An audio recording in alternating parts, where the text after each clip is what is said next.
Praise the lord. Welcome to the channel. ఆయన Jesus దేవుని మహాకృపను బట్టి అందరూ క్షేమంగా ఉన్నారని ఆశిస్తూ ఉన్నాను. ఈ దినం దేవుని వాక్యం ఆదికాండం 39 అధ్యాయం 2వ వచనం.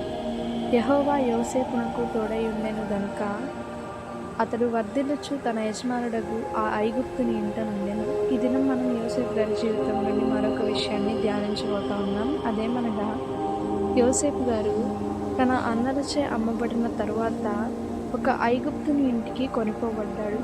అయితే ఆ ఐగుప్తుని ఇంట ఏ విధంగా ఉన్నాడు అంటే, ప్రతి విషయంలో వర్ధిల్లుతా వచ్చాడు.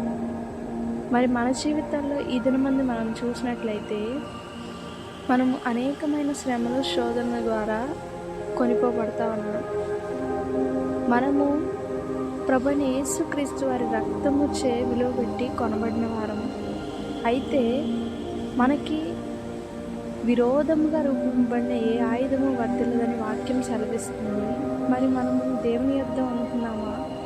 సాతాను దగ్గర బంధింపబడి ఉంటే, యెహోవా మనకు తోడై ఉన్నప్పుడు ఎటువంటి ఆయుధం కూడా వర్తిల్లదు. మనము సాతానుపై విజయం కొనసాగించాలంటే మనము యెహోవా యొక్క తోడును మనకి ఆధారం చేసుకొని బ్రతకాలి. ఆయన తోడు మన జీవితంలో లేదంటే మనకు అనుదినము వర్ధిల్లుపాటు లేకుండా ఉంటుంది.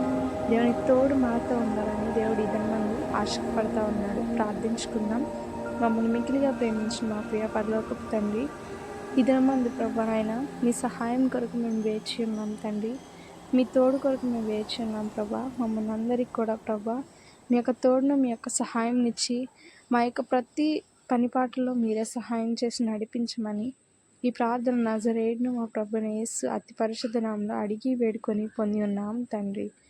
ఆమెన్. Praise the lord.